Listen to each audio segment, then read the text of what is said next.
sakitnya. Semua ni salah kau. Suruh aku tarik laju-laju. Jangan marah. Mari aku belanja aiskrim. Nak? Okey. Terima kasih. Bersihnya kasut. Apa hal tu? Entah. Jom tengok.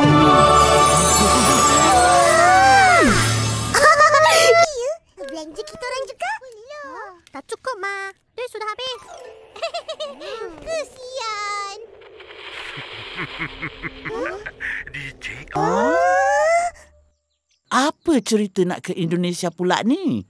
Tahun depan, Sekolah Ros ada buat program pertukaran murid di antara negara Malaysia dengan Indonesia. Goreng? Baru tahu. Dah. Ayam pun korang nak sakat. Atuk, dah lama kan?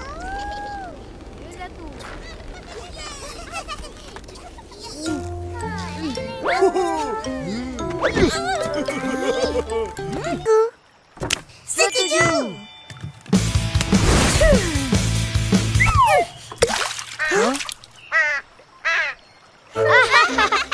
Betul.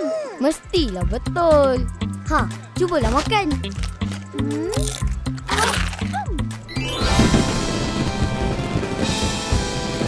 Pagi-pagi dah terpacak depan rumah atuk ni. Kacau je orang nak tidur. Atuk tak ingat ke? Ingat. Nah. Tolong beli ya. Banyak ni nak dibeli. Jangan nak merungut. Terima kasih.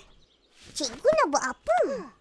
Adalah. Dah, mari cikgu belanja kamu ABCD. ABC. Ipin, sini kejap. Atuk. Bertuah punya budak. Tinggal ayam begitu. Makan. Semua ni salah Isan. Entah.